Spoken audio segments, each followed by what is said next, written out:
Once upon a time, in a land surrounded by rolling hills and lush green forests, there was a prosperous kingdom of Silverland, where peace and harmony thrived among its people.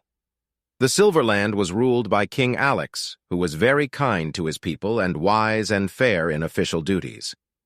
From the early days of his reign, King Alex fostered a deep connection with his people. He would often travel the kingdom's vast expanse, taking time to listen to the concerns and aspirations of his subjects. His humble demeanor and willingness to hear even the faintest voice earned him the undying loyalty and love of his people. However, even the greatest rulers face challenges that test their mettle. Little did King Alex know that his cousin was planning an attack on Silverland. Fueled by ambition, the king's cousin had assembled a band of traitors and mercenaries to take over Silverland. One dark night, the king's cousin attacked the kingdom when the king was having a meeting with his advisors. Since the attack was planned from inside, the invading army spent no time in killing the king's guards and moved swiftly to the chamber where the king was seated. As the news reached the king assessed the situation and ordered his commander-in-chief to protect the land and its people. However, since the invading army was already in the palace, the king's advisors requested him to save his life, as it would take some time for their army to get inside the palace and resist the invaders. Unwilling, the king accepted the advice and entered a secret tunnel in the palace that led him to the far end of the forest. King Alex wandered in the forest for many days without food or any consistent source of water. On a certain day, when he was completely exhausted from the long journey, he saw a small hut deep in the forest. The king started to move towards the hut, but collapsed even before he could knock. Hearing a thud, a monk who lived in the hut hurried outside and took the king inside. The monk offered food and drink to the king and asked him to stay with him for a few days. While staying with the monk, the king mostly remained silent and looked miserable. The monk asked the king regarding the reason for his worry, and King Alex told the monk what had happened in the last few days. After listening to the story, the monk asked, "My king, are you worried about the past, or are you worried about the future?" The king responded that, "I am not worried about losing my crown or what I will do now. I am worried as I could not see it coming. I was not ready for this attack. Why did I not see it?" The monk said, "Many a men and kings in human history have tasted defeat and failure, whether they were able to see it or not. The more important thing is what you will do now. There are two kinds of warriors in the world, one that will fail and fall. The other will fail and rise and keep persisting till he succeeds.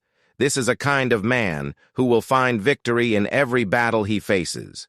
Wise king, the next few days will help you to know what kind of a man you are, and thus finding your path will be extremely easy from there."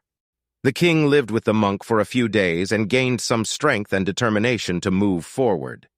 Before parting ways, the king thanked the monk and asked if he could provide him with any advice that will help him in his pursuit. The monk went inside his hut and brought 2 amulets that the king could wear on his arm. The monk told the king that if he finds himself in extreme or adverse situations, he can open the first amulet and refer to the advice. The king asked, "What about the second amulet?" The monk responded, "If you are very successful in your goals and it seems that there is nothing more to achieve, then open the second amulet." Hearing this, the king said goodbye to the monk and moved forward towards the unknown forest. The next few weeks were extremely hard on King Alex. He battled with hunger, disease, and wild animals. He felt extremely weak and disheartened. He had started to think that he would never be able to get out of this wild forest alive. With no hope at all, he thought of opening the first amulet that the monk had given him. He reached out to the amulet and opened the box to find a small piece of paper inside. He took out the paper and read it. It said, "This time will change." These words acted as some kind of magic on the king. He sat in a meditation pose, closed his eyes, and thought of all the knowledge he had gained through previous conquests and how to find directions using the position of the sun and the stars. He thought of all his allies and friends whom he had helped in the past. In a few minutes, the king got up and started moving forward with an unshakable resolve. Within a couple of years, he won back Silverland and attacked kings who could turn hostile towards him in the future, winning their lands and their armies. He made Silverland peaceful again. He eliminated poverty, disease, and ignorance from all the kingdom. As time passed, like most kings, when there was no battle to be fought and no enemy to be won, he started spending his time on music, poetry, hunting trips, and lavish feasts. One day, while returning from another kingdom, a wild beast attacked his cavalry and wounded a good number of his guards. The king took his sword and went after the beast. A hideous battle unfolded amidst the moonlit night. Finally, at the right moment, King Alex pierced his sword in the heart of the beast, killing it immediately. He thought to himself that this was the most ferocious beast he had ever seen or heard in his life. He also thought that during the battle with this beast, he never felt fear or fatigue. He has conquered all the fierce armies and the wildest of animals. He is invincible.